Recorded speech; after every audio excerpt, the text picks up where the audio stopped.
Hi guys, कशा आहात तुम्ही सर्व खूपच छानच असते. असेच राहा, छान राहा, नवीन नवीन माझे व्हिडिओ बघत राहा. आवडल्यास लाईक आणि शेअर करा आणि जास्तीत जास्त म्हणजे शेअर करत जा. तुम्हाला वाटेल तसं करा, तसं काही नाही बरं का. चला, मी आता म्हणजे संध्याकाळचे किती वाजले, 6 वाजलेत. ड्युटीने आले, खूप असा कंटाळा आला होता. म्हटलं आता चला ना व्हिडिओ बनवा. बाहेर काम करणं पण सोपं नाही बरं का मित्रांनो. खूप काही म्हणजे लोकांना 10 लोकांना तोंड द्यावं लागतं. कधी कधी चांगल्या लोकांशी हे करावं लागतं. कधी कधी चांगल्या लोकांची आपली गाठ होती, तर कधी कधी वाईट लोकांची बी राहती. तरी पण आपण एवढे कष्ट काही करून येतो, आपण बाहेर जातो आणि लोकांना असं वाटतं की ही बाहेर कामाला जाती म्हणजे हिचं म्हणजे कॅरेक्टर चांगलं नाही. काही काही लोकांना असा गैरसमज होतो. पण जे काम करतं बाहेर जाऊन 4 लोकांमध्ये, त्यांना काय काय सहन करावं लागतं, त्यांच्यावर काय काय बीतती, ते तिच्या आत्म्यालाच माहीत असतं की त्यांना कशा कशा लोकांची तोंड द्यावं लागतं. कधी कधी चांगले लोक पण भेटतात, कधी कधी वाईट लोक पण भेटतात.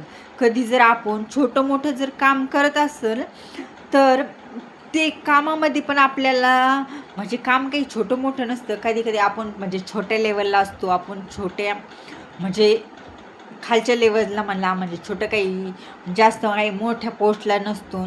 तरी काही काही वेळेस आपल्याला खूप असे ताणे खावा लागतात, की लोकांची खूप असं बोलणे खावं लागतात.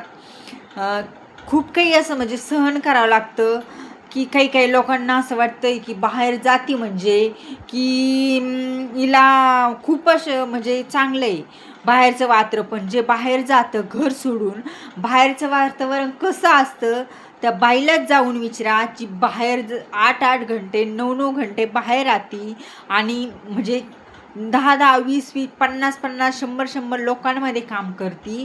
त्या बाईला जाऊन विचारा की तिला काय त्रास होतोय. काही काही लोकांना असं वाटतं की बाबा काय बाहेर जाती कामाला, काय काय करणार आहे, कामाला जाती मस्त तनातन जाती. पण तिला काही त्रास होतो की आज घरातलं आवरून सगळं बाहेर जायचं, आज घरात यायचं, तिच्या लेकरांचं करायचं, स्वयंपाक करायचा. जर काही कामे नाही झाले की घरात नवऱ्यांचे पण बोलणे खावा लागतात, खूप असं बोलणे पण खावं लागतात. आपल्याला खूप असं सहन पण करावं लागतं की आपल्याला खूप काही बोलणं, खूप काही बाहेरच्यांचं घरातलं घरात काही चुकलं, कधी कधी तर असं होतं आपण बाहेरून काम करून आल्यानंतर आपल्या घरात खूप अशी चिडचिड होती. कधी कधी तर आपल्याला समजून घेणारं पण कुणी नसतं, की आपल्याला कधी सांगणारं पण नसते की बाबा ही खरंच थकली असन, की खरोखर हिला दमली असन, हिला त्रास होत असन. त्यांना काही घेणं देणं नसतं. आपण एक वेळेस कधी स्वयंपाक जरी लेट केला तरी आपल्याला बोलणे खावं लागतात. की बाहेर निघणं म्हणजे सोपं नसतं. खूप काही लोकांना तोंड द्यावं लागतं. आपल्याला चांगले लोक भेटतात, वाईटही लोक भेटतात. कधी कधी आपल्याला काही लोक समजून घेतात, काही लोक कधी कधी समजून घेत नाही.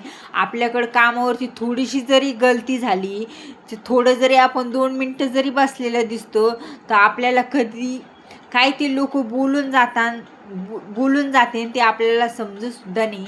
कधी कधी आपल्याला खूप काही असं म्हणजे बोलणं ऐकून, एवढं काम करून पण आपल्याला बोलणं ऐकावं लागतं, तरी तो आपण ते बर्दाश्त करावं लागतं.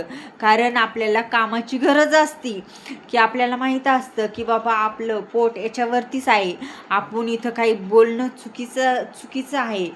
आपल्याला असं कधी कधी असं वाटतं की आता बोलावं तरी काय, आपली चुकी नसतानाही कधी कधी आपल्याला बोलणे खावं लागतात. खूप काही ऐकावं पण लागतं त्यांचं. पण काही काही लोकांना असं वाटतं बाबा ही बाहेर जाती, काम करती, काय मग हिचा थाटच असन. पण जे बाहेर जाऊन काम करतं त्यांना जाऊन विचारा की तुम्हाला काय तकलीफ होती. कधी कधी खूप अशा वाईट परिस्थितीमधून तिला निघावं लागतं. खूप काही लोकांचं म्हणजे ऐकावं लागतं, खूप काही तिला सहन करावं लागतं. तरीही मग ती बाहेर पडती. घरचं करणं, बाहेरचं करणं, दुनियाला म्हणजे जे घरात बसून राहतात त्यांना खूप सोपं वाटतं. पण त्यांना असं सांगा की बाहेर निघून बघा तुम्ही आणि बाहेरची परिस्थिती बघा. कशी आहे ती बाई कशी ॲडजस्ट करती कशी नाही, आज तिच्यावर काय गुजरती काय नाही. जी बाहेर निघती 10 लोकांमध्ये काम करती, तिला जाऊन विचारा तुझ्यावर काय बितत आहे ती.